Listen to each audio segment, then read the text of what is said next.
Hello everyone, welcome to biology achievers. My name is Simi Singh. आज का जो हमारा टॉपिक है वो है part 2, factors affecting photosynthesis.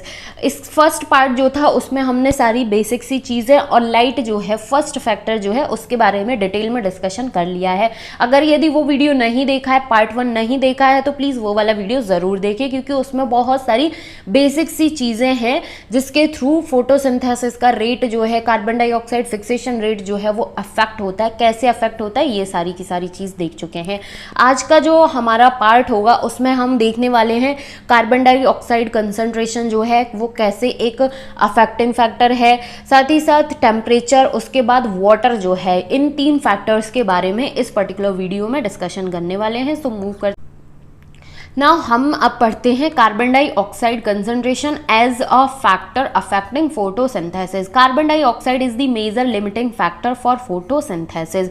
Major limiting factor है कार्बन डाइऑक्साइड की कंसंट्रेशन फोटोसिंथेसिस के लिए।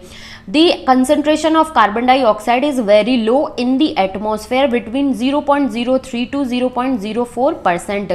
एटमॉस्फेयर में कार्बन डाइऑक्साइड की जो कंसंट्रेशन है वो बहुत ही ज़्यादा लो है, 0.03 से 0.04% के बीच में होती है। Increase in concentration up to 0.05% can cause an increase in carbon dioxide fixation rate.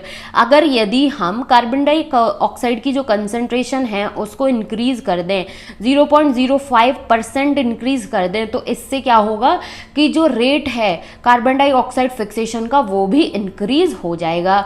Beyond this the level can become damaging over longer periods. अगर यदि हमने 0.05% जो है इससे भी ज़्यादा बढ़ा दी कार्बन डाइऑक्साइड की कंसंट्रेशन, तो ये जो कंसंट्रेशन होगी वो क्या होगी, डैमेजिंग हो जाएगी, जिससे फोटोसिंथेसिस का प्रोसेस जो है वो डैमेज होने लगेगा। The C3 and C4 plant respond differently to carbon dioxide concentration। C3 and C4 plants जो हैं वो कार्बन डाइऑक्साइड कंसंट्रेशन के लिए डिफरेंटली रिस्पॉन्ड करते हैं। इनको डिफरेंट कंसंट्रेशन जो है वो उसकी नीड होती है रिस्पॉन्ड करने के लिए, अपना प्रोसेस जो है उसको करने के लिए। एट लो लाइट कंडीशन, जब लाइट कंडीशन जो है वो लो होगी तो क्या होगा, neither group respond to high carbon dioxide concentration. ना तो C3 ग्रुप और ना ही C4 ग्रुप जो है वो हाई कार्बन डाइऑक्साइड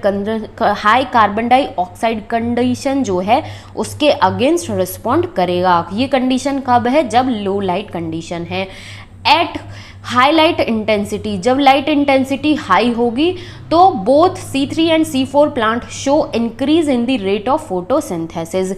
जब लाइट इंटेंसिटी हाई होगी, लाइट कंडीशन हाई होगी, तो दोनों C3 एंड C4 दोनों ही फोटोसिंथेसिस रेट को इंक्रीज कर देंगे। What is important to note is that, यहाँ पर एक नोट करने वाली इंपॉर्टेंट बात यह है, the C4 plant show saturation at about 360 microlitre per litre. यहाँ पर क्या बताया कि जो C4 प्लांट्स हैं उसमें जो कार्बन डाइऑक्साइड की कंसंट्रेशन है वो अबाउट कितनी होती है, 360 माइक्रोलीटर पर लीटर की जो कार्बन डाइऑक्साइड कंसंट्रेशन होती है उस पर अपना मैक्सिमम फोटोसिंथेसिस कर लेते हैं, सैचुरेशन पॉइंट आ जाता है। कहने का मतलब ये हो गया कि C4 प्लांट्स जो हैं वो 360 माइक्रोलीटर पर लीटर की जो कार्बन डाइऑक्साइड कंसंट्रेशन है इस पर मैक्सिमम फोटोसिंथेसिस जो है उसको कर लेते हैं और उसके बाद सैचुरेशन पॉइंट जो है वो आ जाता है। While C3 respond to increased carbon dioxide concentration and saturation is seen only beyond 450 microlitre per microlitre, जबकि C3 plant increased carbon dioxide concentration पर रिस्पॉन्ड करते हैं। इनका saturation rate about 450 microlitre per litre से ऊपर है। कार्बन डाइऑक्साइड की current availability C3 plants के लिए लिमिटिंग है, जो कि यहाँ पर बताया गया है। इस बेसिस पर क्या होता है, कार्बन डाइऑक्साइड की जो अवेलेबिलिटी है वो C3 प्लांट्स के लिए क्या हो जाती है, लिमिटिंग हो जाती है। The fact that C3 plant respond to high carbon dioxide concentration by showing increased rate of photosynthesis leading to higher productivity has been used for some greenhouse crops such as tomatoes and bell pepper.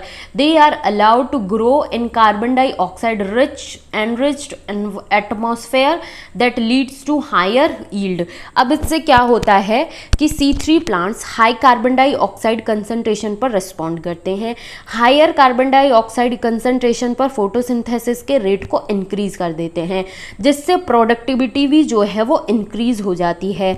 अब ये जो property है, इस property का use कुछ green house crops जैसे कि tomato हो गया, बेल पेपर हो गया, इन पर किया जा रहा है। इनको carbon dioxide rich atmosphere environment जो है उसमें ग्रो किया जाता है, जिससे ये जो क्रॉप है, टोमेटो है, बेल पेपर है, इनकी ईल्ड जो है वो क्या हो जाती है, हाई हो जाती है, प्रोडक्टिविटी जो है वो हाई हो जाती है। सो इस तरीके से कार्बन डाइऑक्साइड कंसंट्रेशन जो है वो एक फैक्टर की तरह काम कर रहा होता है। नेक्स्ट फैक्टर है that is temperature. Temperature, the dark reaction being enzymatic are temperature control. जो डार्क रिएक्शन है वो एंजाइमेटिक रिएक्शन होती हैं, जिनको टेम्परेचर जो है वो क्या करता है, कंट्रोल करता है। Though the light reaction are also temperature sensitive, they are affected to a much lesser extent. यहाँ पर ये बताया गया है कि लाइट रिएक्शन भी टेम्परेचर के अगेंस्ट सेंसिटिव होती हैं, बट बहुत कम अफेक्ट होती हैं। The C4 plant respond to higher temperature and show higher rate of photosynthesis। जो C4 plants होते हैं वो हाई टेम्परेचर पर रिस्पॉन्स शो करते हैं और हाई टेम्परेचर पर रेट ऑफ फोटोसिंथेसिस जो है वो भी हाई होता है इन C4 plants.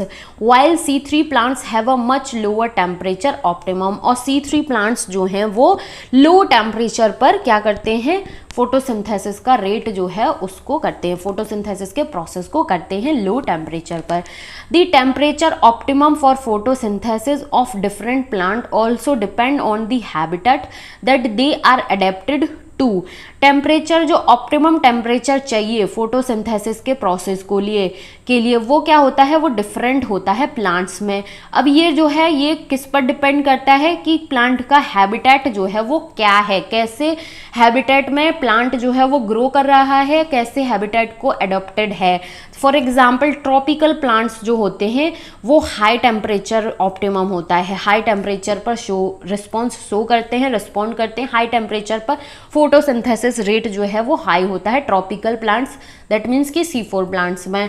Then the plants adapted to temperate climate. जो प्लांट टेम्परेट वाले क्लाइमेट में होते हैं उनके कंपैरिजन में ट्रॉपिकल प्लांट्स जो हैं वो हायर टेम्परेचर पर रिस्पॉन्स शो करते हैं, हायर टेम्परेचर पर फोटोसिंथेसिस का रेट जो है उसको इंक्रीज करते हैं। सो इस तरीके से टेम्परेचर जो है वो एक फैक्टर की तरह काम करता है। अब आ जाता है हमारा last factor that is water. Now last जो फैक्टर है जो कि है वाटर, इसके बारे में हम देख लेते हैं। Even though water is one of the reactant in the light reaction, the effect of water as a factor is more through its effect on the plant rather than directly on photosynthesis. जो light reaction है that means कि photosynthesis में water एक reactant की तरह काम करता है, रिएक्टेंट के जैसे काम करता है। वाटर का इफेक्ट एक फैक्टर के रूप में प्लांट पर ज़्यादा होता है, फोटोसिंथेसिस जो है उस पर नहीं। Water stress causes stomata to close, hence reducing the carbon dioxide availability. अगर यदि वाटर स्ट्रेस हुआ, ठीक है, वाटर अवेलेबिलिटी कम हुई, तो इसकी वजह से क्या होगा, लीफ के अंदर जो स्टोमेटा हैं वो क्या हो जाएंगे, क्लोज हो जाएंगे। और क्लोज हो जाएंगे, स्टोमेटा क्लोज हो गए तो एटमॉस्फेयर से जो कार्बन डाइऑक्साइड को लेने की जो अवेलेबिलिटी थी वो क्या हो जाएगी, वो भी कम हो जाएगी, रिड्यूस हो जाएगी। Besides water stress also makes leaves wilt. और वाटर स्ट्रेस होने की वजह से लीव्स जो हैं वो विल्ट हो जाएंगी, सिकुड़ जाएंगी, दस रिड्यूसिंग द सरफेस एरिया। जब लीव्स जो है वो विल्ट हो जाएंगी, लीव्स में विल्टिंग हो जाएगी, सिकुड़ जाएंगी, तो उसकी वजह से क्या होगा, लीफ का सरफेस एरिया जो है वो भी रिड्यूस हो जाएगा, कम हो जाएगा। Area of the leaves and their metabolic activity as well, और साथ ही साथ जो लीफ के अंदर मेटाबॉलिक एक्टिविटीज जो चल रही हैं वो भी क्या हो जाएंगी, डिक्रीज हो जाएंगी, रिड्यूस हो जाएंगी। सो ये है वाटर का इफेक्ट फोटोसिंथेसिस रेट पर। सो इस तरीके से ये पूरा का पूरा चैप्टर हो जाता है हमारा कंप्लीट। आई होप कि ये जो फोटोसिंथेसिस इन हायर प्लांट की सीरीज है ये अच्छे से समझ में आया होगा। नाउ नेक्स्ट वीडियो जो है वो होगा इस पर्टिकुलर चैप्टर का लास्ट वीडियो, जो कि है समरी वीडियो। समरी वीडियो जो है वो भी पढ़ना इंपॉर्टेंट है अपने आप में, क्योंकि वहां पर भी कंसाइज वे में पूरा चैप्टर जो है उसको बताया गया है, जिसके थ्रू हम अपना रिवाइज भी कर सकते हैं चैप्टर जो है उसको। सो समरी वीडियो जो है हर एक चैप्टर का ज़रूर पढ़ें, जो कि मैं भी कराने वाली हूँ हर एक चैप्टर का। Thank you so much for watching and please channel को ज़रूर सब्सक्राइब करें, वीडियो को लाइक करें और अपने फ्रेंड्स के साथ भी शेयर करें।